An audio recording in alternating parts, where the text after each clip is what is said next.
The alarm bells rang across the monitoring station on Kestros Prime. Commander Vexitari slammed his clawed hand on the control panel, his reptilian eyes wide with disbelief. The massive screens showed something that should not exist. "Run the scan again," he ordered his crew. The readings remained the same. A signal was coming from the dead zone, the forbidden space where nothing was supposed to live anymore. Dr. Yoon Ho looked up from his desk in the corner of the command room. As a human, he was not allowed to sit with the other officers, but his knowledge of old technologies made him useful to the hegemony. He watched the screens with growing excitement. "Commander, the signal pattern is not random," Yoon Ho said, quietly. "It follows mathematical sequences, very advanced ones." Vextari turned his cold stare toward the human. "You think you know better than our computers, slave?" Yoon Ho kept his voice steady. "I am just saying what I see, Commander. Someone with great knowledge sent this signal," the commander hissed. "For 300 years, the galactic hegemony had ruled 12,000 worlds. They destroyed any species that might challenge them. Humans were supposed to be extinct. Their homeworld was burned. Their colonies were taken over. But this signal came from human space, from the Sol system. Contact the Hegemony Council," Vexitari ordered. "Tell them we have a situation." Far across the galaxy, Captain Lee Sora sat in her small ship, the New Soul. It was painted with hegemony colors, but her heart belonged to the human resistance. She had been waiting for this day for 20 years. Her secret communicator buzzed with the message she had dreamed of hearing. 3 simple words. "The beacon calls." Lee Sora smiled. She pressed a hidden button under her captain's chair. All across the galaxy, other human ships received the same signal. The time had come. On the hegemony capital world, the council chamber filled with worried voices. Admiral Thekmore stood before the great table where 12 different alien species sat in their ruling chairs. The Vorthak, the Kellans, the Zephyrians, and others who had built their empire on fear. "The signal is definitely from the Sol system," Admiral Thekmore reported. "Our computers confirm it." Supreme Chancellor Vex Thule, a towering creature with 6 arms and glowing red eyes, leaned forward. "Impossible. We saw the human world burn. We made sure nothing survived. Perhaps some escaped to the outer planets," suggested Council Member Targesh. "Hiding in caves or underground cities?" Admiral Thekmore nodded. "That is what we believe. Probably just a few thousand survivors. Maybe they found some old technology." The council laughed. "A few thousand humans with old machines? What threat could they possibly be?" "Send the first fleet," ordered Supreme Chancellor Vexthul. 3 battle groups should be enough to finish what we started. Back on Kestros Prime, Dr. Yoon Ho worked late into the night. The other hegemony officers had gone to sleep, thinking the mystery was solved. But Yoon Ho studied the signal more carefully. The mathematics were not just advanced, they were revolutionary.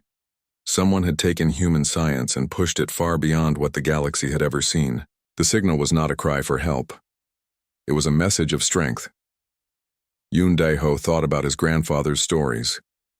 Tales of Earth before the burning. Tales of human courage and intelligence. His grandfather had said that humans were different from other species. They learned from their mistakes. They grew stronger when hurt. Maybe grandfather was right, Yoon Ho whispered to himself. The signal continued to broadcast. Day after day, it sent its mathematical patterns into space. Other monitoring stations picked it up. Fear began to spread through hegemony space. Captain Lee Sora received new orders through her secret channels. She was to gather information about hegemony fleet movements. The human resistance needed to know where their enemies were going. It was not hard to find out. The hegemony was not trying to hide their plans. They thought they were going to fight a few desperate survivors. Admiral Thekmore loaded 3 battle groups with enough firepower to destroy entire worlds. "This will be quick," Admiral Thekmore told his officers. "We go to Sol, we burn whatever is left, and we come home." The first fleet began its journey toward human space. 50 massive warships, each one capable of destroying cities. Behind them came supply ships and troop transports. The hegemony wanted to make sure no humans survived this time, but in the dark space around Earth, something watched them coming. Dr. Kim Tae-woo sat in a hidden base beneath the surface of Mars. He was the leader of the Human Resistance Intelligence Network. For 30 years he had prepared for this moment. The beacon had been his idea. "They are coming, just as we expected," he told his team. Admiral Thekmore commands the First Fleet. 3 battle groups, as planned. His assistant, a young woman named Park Ji-yeon, looked worried. "Are we ready? The hegemony fleet is very powerful." Dr. Kim Tae-woo smiled. "They think we are the same humans they destroyed 300 years ago. They are wrong." Across the solar system, hidden bases came alive. Workers who had spent decades in secret began their final preparations. The descendants of Earth had not been idle during their long exile. Commander Vextari watched the First Fleet leave hegemony space. He felt proud to be part of the empire that kept order in the galaxy. Soon, the human problem would be solved, forever. Dr. Yoon Dae-ho watched too, but his feelings were different. He had spent his life serving the hegemony, but his heart belonged to his people. Tonight he would send a message to his own secret contacts. The hegemony thought they were hunting survivors. They had no idea they were walking into a trap that had been 300 years in the making. Captain Lee So-ra set course for human space. Her small ship would arrive days before the hegemony fleet. She carried supplies and information for the defenders. As her ship jumped to faster-than-light speed, she thought about her children back on the colony world. They had grown up as second-class citizens under hegemony rule. Soon, that would change. The beacon continued to call. Its signal reached every corner of the galaxy. Some heard it as a threat, others heard it as hope. But in the Sol system, those who had sent it heard something different. They heard the sound of an enemy coming home to face justice. The First Fleet raced through space toward what they thought was an easy victory. Behind them, the hegemony celebrated their coming triumph. Ahead of them, humanity waited. Admiral Thekmore stood on the bridge of his flagship as the First Fleet dropped out of faster-than-light travel. Before them lay the Sol system, the ancient home of humanity. 300 years ago, this place had burned. Now it looked empty and cold. "Begin scanning," he ordered his crew. "I want to know where those survivors are hiding." Fleet Admiral Karthes, his second in command, studied the sensor readings. "Sir, we are detecting debris fields around most of the planets. Looks like old battle damage." Admiral Thekmore nodded. This was what he expected to see. The humans had fought hard when the hegemony came to destroy them, but they had lost. Their cities were ash. Their ships were scrap metal floating in space. "Any signs of life?" he asked. "Very little, sir. Some energy readings from the outer planets. Probably just emergency power for a few hiding places." On Mars, Dr. Kim Tae-woo watched the hegemony fleet through hidden sensors. 50 warships spread out across the system, searching for targets. They looked so confident, so sure of their strength. "Send the activation codes," he told his team. "All units, begin final phase." Across the solar system, hidden bases received the message. Workers who had spent their lives in secret began to move. The time for hiding was over. Admiral Thekmore's sensors officer suddenly looked confused. "Sir, I am getting strange readings from the asteroid belt." "What kind of readings?" "The asteroids they are not natural, sir. They show signs of construction, hollow spaces inside, and, sir, some of them are very large." Fleet Admiral Karthes moved to look at the displays. What he saw made no sense. The asteroids were not rocks. They were metal shells built to look like rocks. And they were huge. Each one was bigger than his largest battleship. "How many?" Admiral Thekmore asked quietly. "At least 200, sir. Maybe more. They have been hiding in plain sight." Dr. Kim Tae-woo smiled as he watched the hegemony officers realize the truth. For 3 centuries, humans had not been hiding in caves. They had been building, learning, growing stronger. The asteroids were not hiding places. They were shipyards, factories, weapons platforms, everything humanity needed to take back their place in the galaxy. Energy readings are increasing across the system, reported the hegemony sensor officer. Something is powering up. Captain Park Min-ho sat in the command center of the first human warship to decloak. The indomitable spirit was nothing like the old human ships that had fought the hegemony centuries ago. It was sleek, powerful, and built with technology that surpassed anything the galaxy had ever seen. "Open a channel to the hegemony fleet," he ordered. His communication officer nodded. "Channel open, Captain." Park Min-ho's voice carried across space to every hegemony ship. "This is Captain Park Min-ho of the Human Terran Navy. You are trespassing in sovereign human space. Withdraw immediately, or face the consequences." On the hegemony flagship, Admiral Thekmore laughed. One ship against 50? The humans had learned. Nothing in 300 years. "Show them what happens to those who threaten the hegemony," he ordered. "All ships, prepare to fire." But Fleet Admiral Karthus was staring at his sensors with growing fear. "Sir, we have a problem. Mass gravitational distortions appearing throughout the system." "What does that mean?" "Ships, sir. Many ships. They are decloaking." The space around the Sol system filled with light as hundreds of human vessels revealed themselves. They had been there all along, invisible and waiting. The hegemony fleet was not hunting survivors. They were surrounded by predators. Admiral Thekmore's confidence disappeared. His 50 ships suddenly seemed very small. The human fleet was massive. Sleek warships that moved like living things. Support vessels that dwarfed his supply ships. And in the center, a ship so large it blocked out stars. "How many ships?" he whispered. "I count over 500, sir, and more are still appearing." Captain Park Min-ho watched the hegemony fleet realize their situation. For centuries, his people had dreamed of this moment. Not revenge, exactly. Justice. "Hegemony fleet," he broadcast again. "You have 30 seconds to begin withdrawal.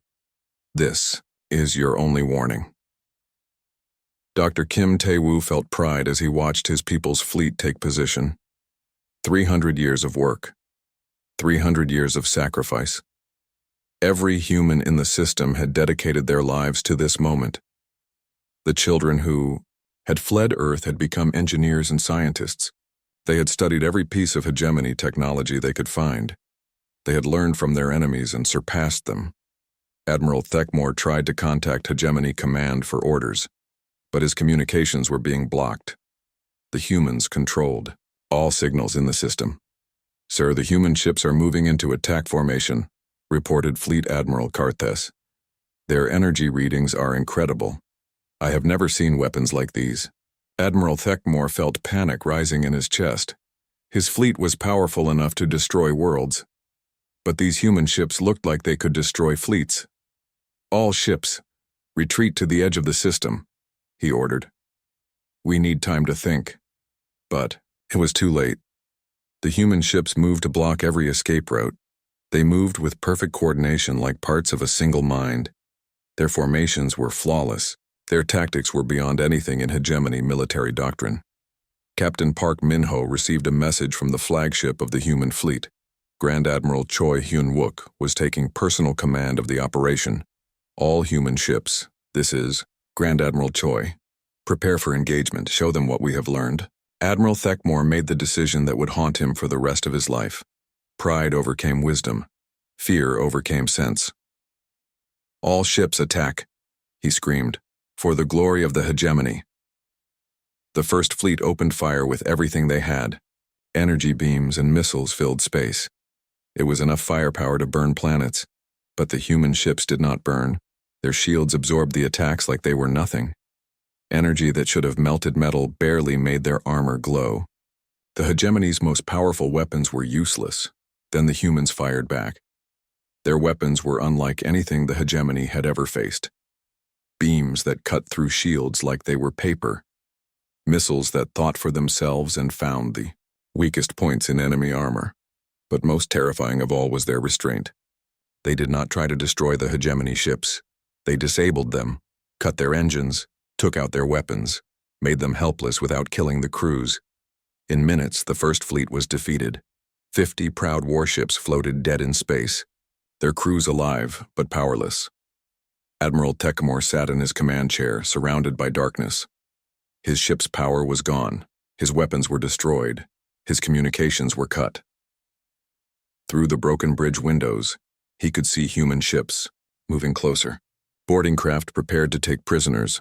Fleet Admiral Carthes looked at his admiral with fear in his eyes. "Sir, what do we do?" Admiral Techmore had no answer. For 300 years, the hegemony had believed they were the strongest force in the galaxy. In a single battle, the humans had proven them wrong. The dead system was not dead. It had become something new, something the galaxy had never seen before. As human soldiers boarded the hegemony ships, Admiral Techmore realized the terrible truth. His fleet had not come to finish destroying humanity. They had come to witness humanity's rebirth. The space around Earth shimmered like water as the largest ship anyone had ever seen appeared from nowhere. The Terra's Vengeance was a kilometer long, its hull black as space itself, covered in weapons that made hegemony battleships look like toys. On its bridge, Grand Admiral Choi Hyun-wook stood before the main display. He was an old man now, with gray hair and tired eyes, but his voice was strong when he spoke to the defeated hegemony fleet. "I am Grand Admiral Choi of the Human Defense Fleet. You have invaded our home. You have threatened our people. But we are not like you. We do not kill prisoners." Admiral Techmore listened from his destroyed flagship. His ship had no power, but the humans had given him emergency life support. They could have let him die. Instead, they chose mercy. "You came here expecting to find scared survivors," Grand Admiral Choi continued. "You found something else. You found what humanity becomes when it is pushed to the edge of extinction." Around the hegemony ships, human boarding craft moved like sharks around wounded fish. But these were not ordinary soldiers. They wore armor that seemed to bend light around them. They carried weapons that hummed with unknown energy. Commander Oh Seung-hwan led the first boarding team onto Admiral Techmore's ship. His soldiers moved through the corridors like ghosts. The hegemony crew tried to fight back, but their weapons could not even scratch the human armor. "Secure all prisoners," Oh Seung-hwan ordered. "No one gets hurt unless they try to hurt us." The hegemony soldiers had trained for decades to fight humans. But these were not the humans from their training programs. These humans moved too fast. Their equipment was too advanced. They seemed to know what the hegemony troops would do before they did it. In the communication center of the Terra's Vengeance, Admiral Yoon Hae-jin monitored all hegemony frequencies. For years, she had been listening to their military chatter, learning their codes, understanding their tactics. "Grand Admiral," she reported, "we have complete control of their communication systems. Every message they try to send, we intercept first." Grand Admiral Choi nodded. "What are they saying to each other?" "Panic, sir. Their officers cannot understand how we became so powerful so quickly." The Grand Admiral smiled sadly. 300 years is not quickly. Every day since the burning of Earth, we have worked toward this moment. On the captured hegemony flagship, Admiral Techmore was brought before Commander Oh Seung-hwan. The human officer was younger than the admiral expected, maybe 40 years old, with calm eyes and a gentle voice. "You are Admiral Techmore?" Oh Seung-hwan asked. "I am. And you are my captor." "I am Commander Oh Seung-hwan. I am here to make sure you and your crew are safe." Admiral Techmore stared at the human in confusion. "Safe? You just destroyed my fleet." "We disabled your fleet. There is a difference. How many of your crew are dead?" Admiral Techmore thought about it. The battle had been total defeat, but he could not remember seeing any dead bodies. I do not know. Perhaps none?" "None," Commander Oh Seung-hwan confirmed. "We are very good at stopping enemies without killing them. We learned this skill from watching you destroy others." The admiral felt a chill run down his spine. "What do you mean?" "For 3 centuries we have watched the hegemony conquer species after species. We studied your methods. We learned what not to become. Meanwhile, across the galaxy, Other human ships were appearing everywhere at once. Captain Lee Sora commanded a strike group that materialized near the Hegemony military base on Kepler Station. The base commander, a Vorthak general named Hextaran, stared at his sensors in disbelief. Where did they come from? His aide, Dr. Yundeho, felt his heart racing with excitement. He had waited so long for this moment. They have been hiding, General, waiting for the right time. Impossible. We have sensors throughout this sector. Nothing could hide from us. Dr. Yundeho smiled. You have sensors designed to find ships like yours. These are not ships like yours. Captain Lee Sora opened communications with the Hegemony base. This is Captain Lee Sora of the Human Terran Republic. We offer protection to all species seeking freedom from hegemony oppression. The effect was immediate. On worlds throughout hegemony space, subject species who had lived under oppression for generations suddenly heard hope in their own languages. General Hextaran watched in horror as his own soldiers began to surrender. Many of them were not hegemony species. They were troops from conquered worlds forced to fight for their conquerors. Why are they laying down their weapons? He demanded. Dr. Yundeho no longer bothered to hide his joy, because they remember what freedom looks like. Back in the Sol system, Grand Admiral Choi received reports from across the galaxy. Human fleets were appearing at every major hegemony stronghold.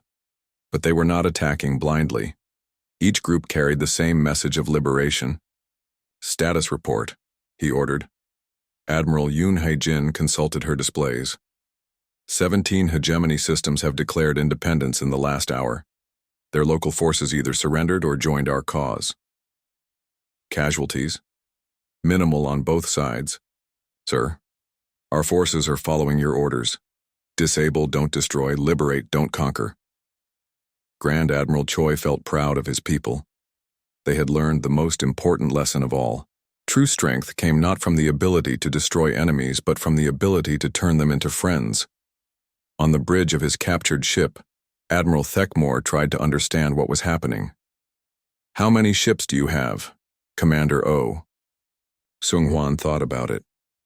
I honestly do not know. We have been building for 3 centuries. Every asteroid, every moon, every planet in human space became a factory. That is impossible. The resources alone. We had time, the commander said simply. And we had motivation. When someone tries to wipe out your entire species, you remember. Admiral Thekmore realized the scope of his mistake. The hegemony had thought they were fighting survivors. Instead, they had awakened something that had been preparing for war since before he was born. What will you do with us? He asked. Commander Oh Seung-hwan's expression softened. That depends on you. We offer the same choice to everyone. Join us in building a better galaxy, or return to your homes and tell others what you have seen. You would let us go? We are not the hegemony. We do not rule through fear. Across the galaxy, the same scene played out on hundreds of worlds. Hegemony forces found themselves facing not conquerors but liberators. Species that had been enslaved for generations suddenly saw hope. General Kim Jong-soo led the liberation of the prison world Tartarus Prime. For decades, the hegemony had sent political prisoners there to die in the mines. Now human ships filled the sky above the planet. All prisoners are to be freed immediately, he announced.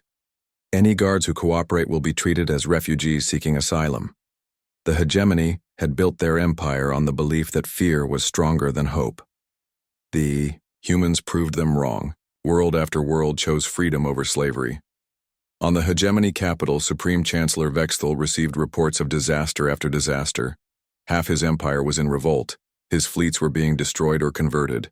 The humans seemed to be everywhere at once. How is this possible, he raged. They are just one species. His military advisor, a scarred Kellen warrior named Braktosh, looked at the strategic displays with growing fear. They are not fighting like one species, Chancellor. They fight like they represent all species. Supreme Chancellor Vexthal stared at the reports. Ship after ship, world after world, falling to the human advance. But the humans were not advancing like conquerors. They were advancing like a wave of liberation.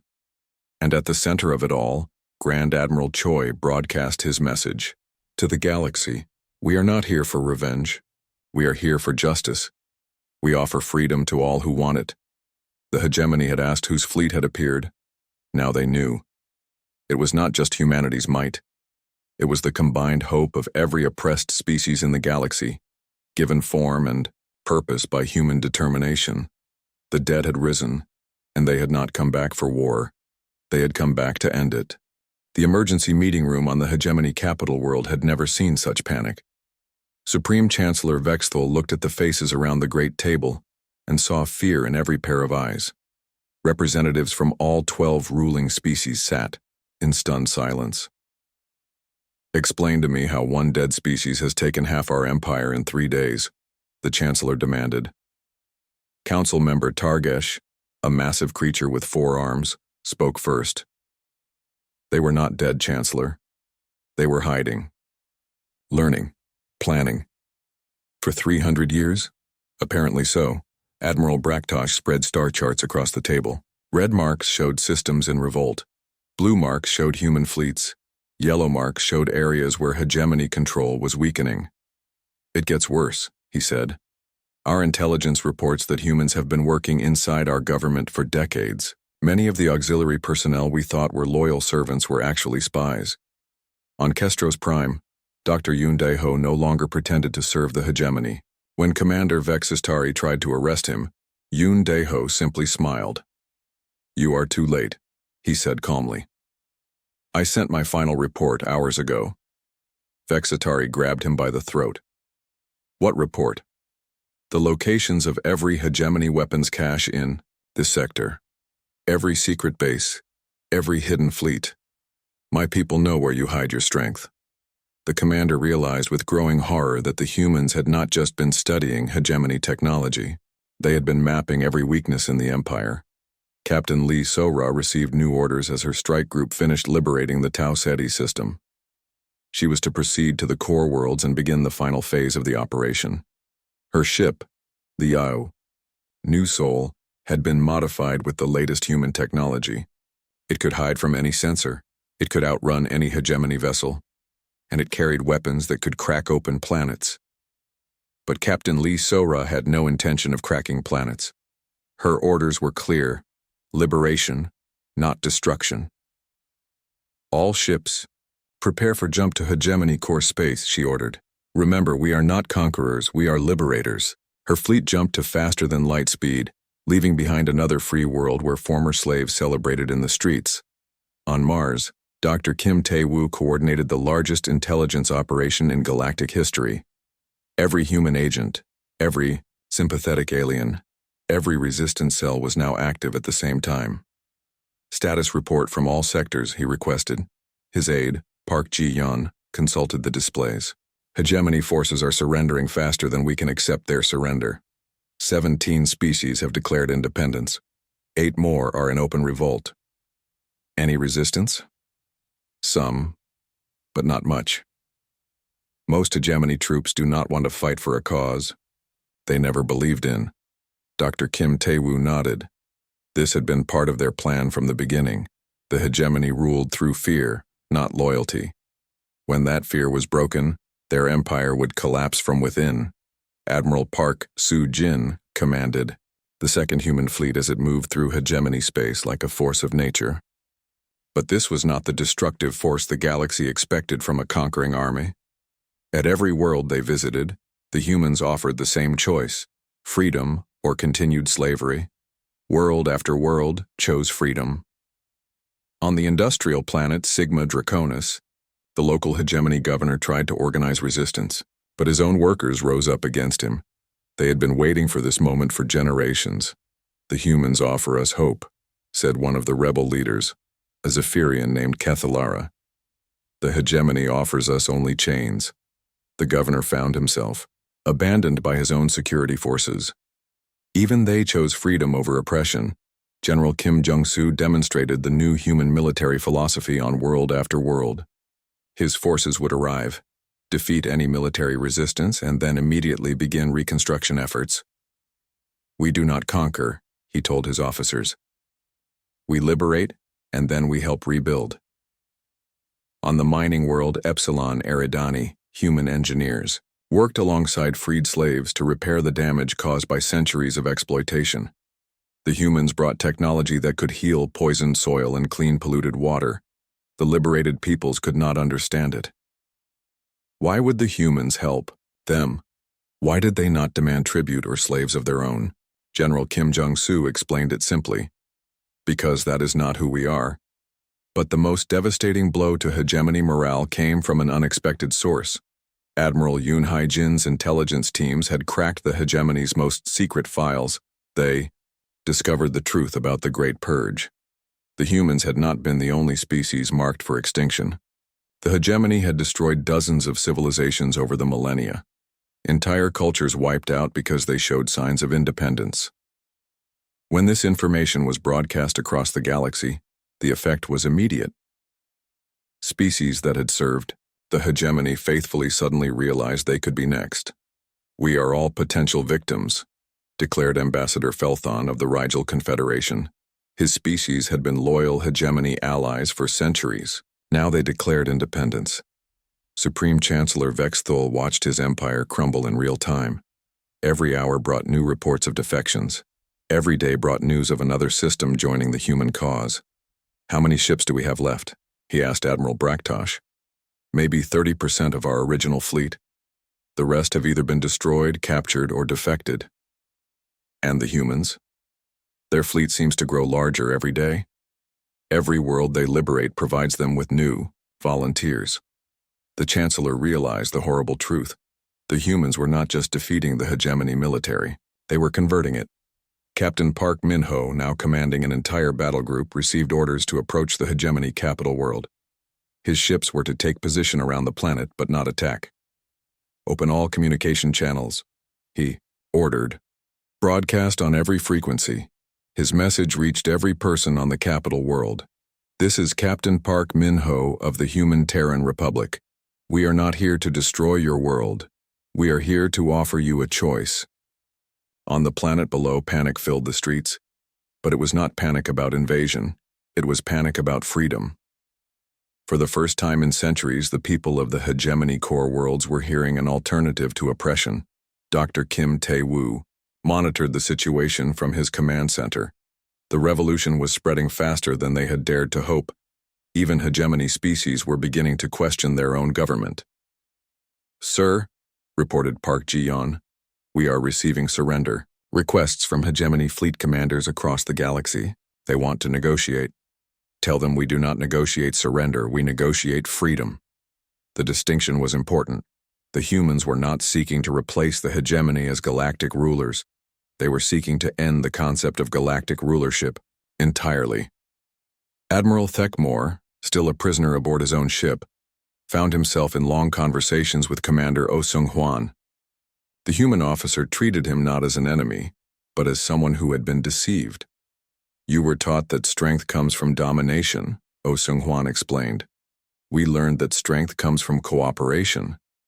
How can cooperation be stronger than control? Oh Seung-hwan gestured toward the displays showing the galactic situation. Look around you. Half the galaxy has joined our cause in 3 days. Not because we forced them, because we offered them something better. Admiral Thekmore studied the tactical displays. The human advance was unlike anything in military history. They were not conquering territory. They were inspiring revolution. What happens when you win, he asked. We help everyone build something better together. The Admiral had spent his whole life believing that someone had to be in charge. Someone had to rule. The idea that people could govern themselves seemed impossible. But as he watched world after world choose freedom over security, he began to understand.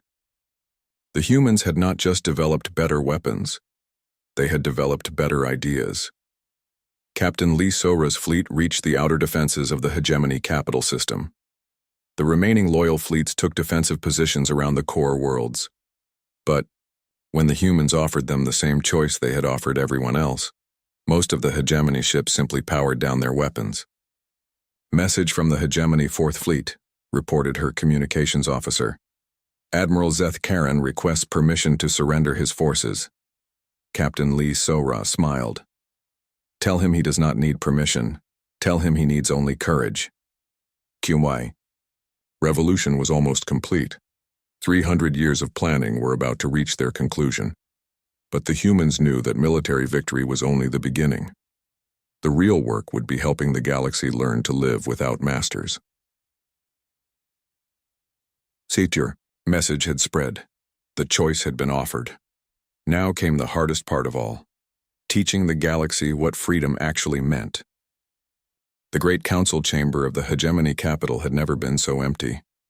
Supreme Chancellor Vexthul sat alone at the massive table where 12 species once ruled the galaxy. His fellow rulers had either fled or surrendered. Their empires were gone. Outside the chamber windows, he could see human ships in orbit around his world, thousands of them, in perfect formation, each one a symbol of his failure. Chancellor, his aide whispered, Grand Admiral Choi is requesting permission to address the galaxy. Vexthul laughed bitterly. Permission? From me? He does not need my permission for anything anymore. Grand Admiral Choi Hyun-wook stood on the bridge of the Terra's Vengeance as his communication officer prepared the broadcast equipment. In Niadi, a few minutes, his words would reach every world in the galaxy. Are you ready, Admiral? Asked his aide. Choi nodded. He had waited 300 years for this moment. 300 years of planning, building, hoping. Now it was time to explain to the galaxy what humanity had become. The broadcast began on every frequency, in every language known to galactic civilization.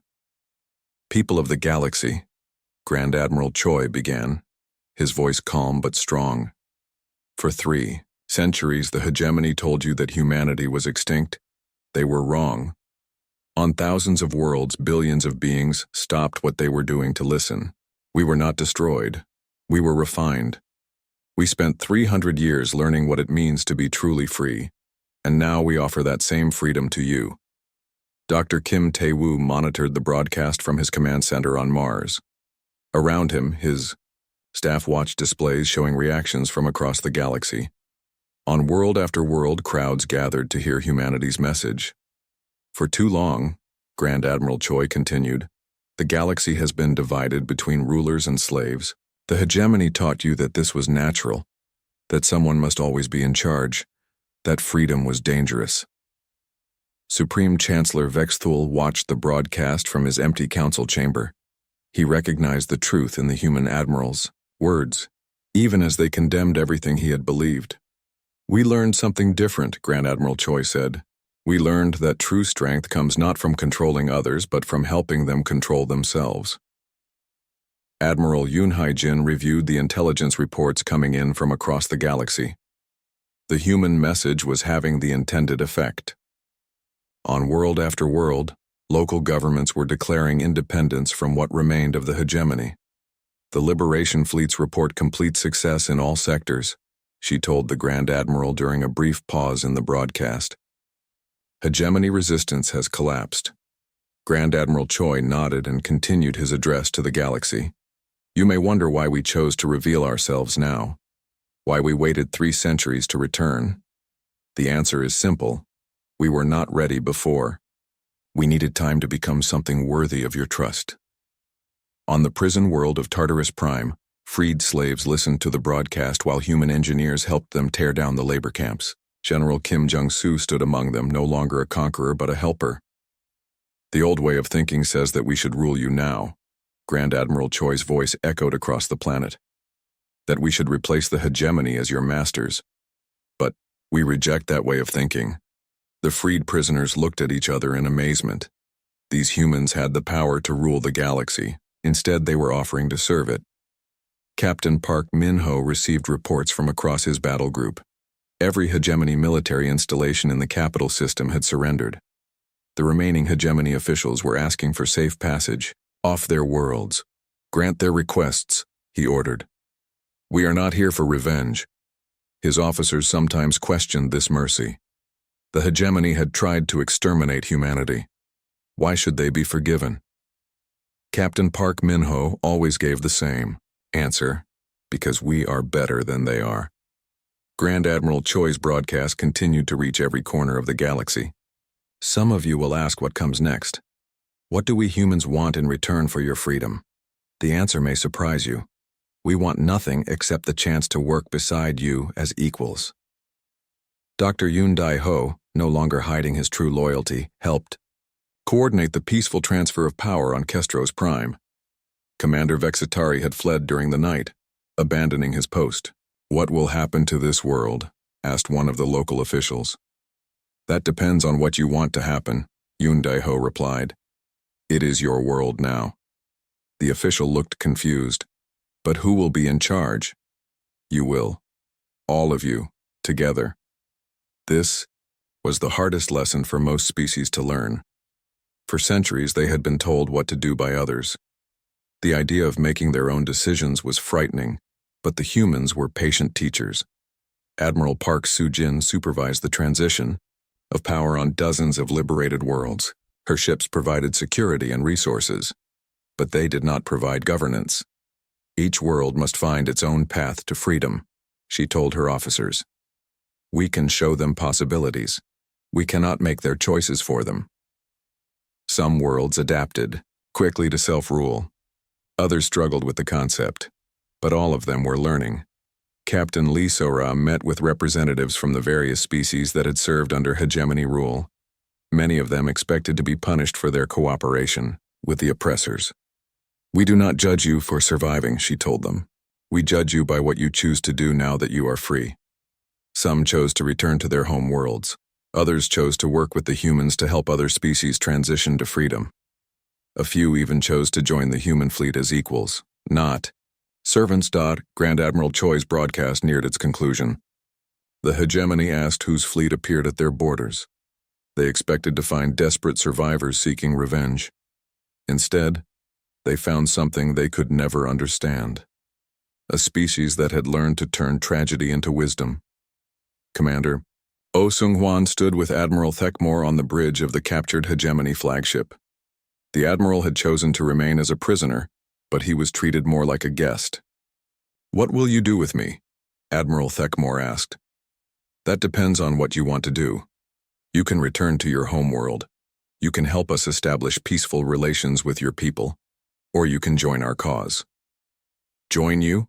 After I tried to destroy you?" Commander Oh Seung-hwan smiled. "Because you tried to destroy us and learned it was wrong. Who better to teach others that same lesson?" Grand Admiral Choi prepared to deliver his final words to the galaxy. "We are the human Terran Republic, and we extend our hand in friendship to every species that seeks freedom. We offer citizenship not just to humans, but to all who believe that people should govern themselves." On the hegemony capital world, Supreme Chancellor Vexthul made his decision. He walked to his communication console and opened a channel to the human fleet. "This is Supreme Chancellor Vexthul," he said quietly.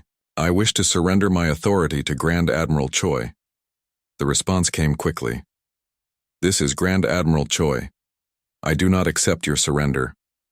Vexthul was confused. "You do not accept?" "I do not want your authority. Give it back to your people. Let them decide who should lead them." For the first time in his long life, Vexthul understood what the humans meant by freedom. Grand Admiral Choi's broadcast reached its end. The galaxy asked whose fleet appeared at their borders. Here is our answer. We are not just humanity's might. We are the combined hope of every species that refuses to kneel. We are the voice of everyone who believes that freedom is stronger than fear. Across the galaxy, cheers erupted on thousands of worlds. Species that had lived under oppression for centuries finally saw hope for something better. We offer you not conquest, but cooperation. Not rulership, but partnership. Not a new empire, but a new beginning. Dr. Kim Tae-woo watched the celebration. On Mars, as humans and aliens worked side by side to build something unprecedented. A truly free galactic civilization. The age of empires is over, Grand Admiral Choi concluded. The age of cooperation has begun. Welcome to freedom. As the broadcast ended, the work of building that freedom began in earnest. It would take generations to fully heal the damage caused by centuries of oppression. But for the first time in galactic history, every species had the chance to determine its own destiny. The hegemony officials had asked whose fleet appeared. Humanity's answer became the foundation of a new galactic age, not the might of one species ruling others, but the combined strength of all species working together as equals. From the ashes of genocide had risen not vengeance, but hope. From the silence of oppression had come the voice of freedom. This was humanity's gift to the galaxy. The knowledge that no one needed to be a slave, and no one needed to be a master. The stars belonged to everyone now,